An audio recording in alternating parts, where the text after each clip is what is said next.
Hey, Steve Stine from Guitar Zoom here, and today what I'd like to do is help you to understand the basic overview of being able to see your entire fretboard as one element. Now, normally when we learn how to play scales, okay, which is what we're going to be dealing with today, we learn how to play them in sections or patterns, right? So we might call it pattern number 1 or whatever it might be.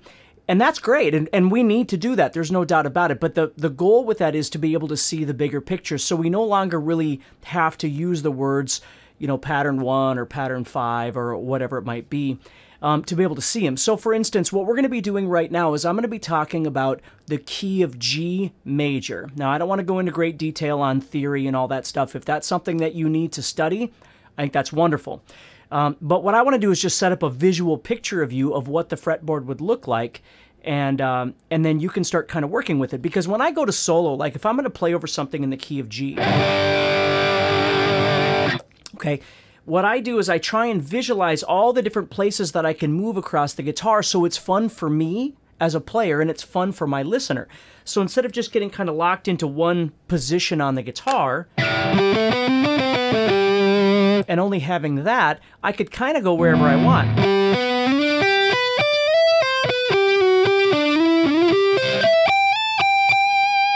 You know, I mean, and the possibilities are endless. So that's what I want to help you with today, is being able to kind of see the bigger picture of what's happening here. Again, we're not going to get into great detail on the theory behind G major and the chords of G major. That's a theory thing. And again, I have guitar courses that cover all that stuff as well. But today we're going to do is we're really going to just kind of lock into what we see here. So let's start with just talking about the key of G major.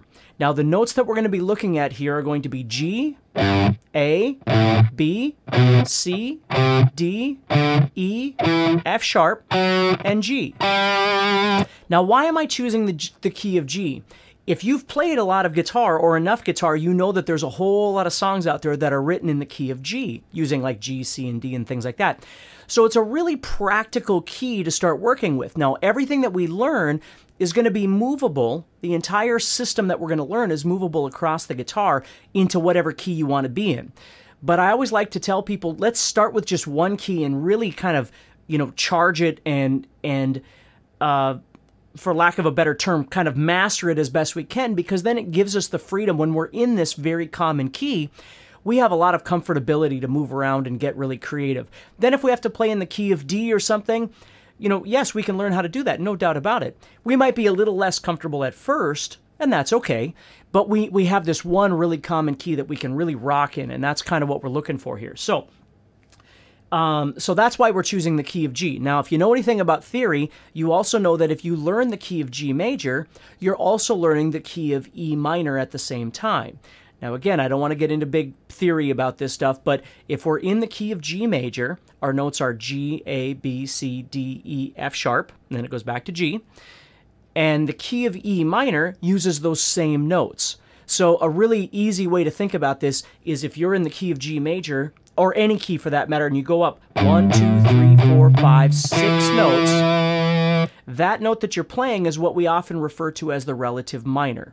Okay, so just understand that if the song was in E minor, and think about how many songs you've played that are in E minor, especially if you play rock or metal or anything like that, you play it all the time. So the beauty of learning G major is you're also learning E minor at the same time. G major and E minor, or E natural minor, or whatever you want to call it, use the same notes, they use the same chords, so we can really say they are the same thing.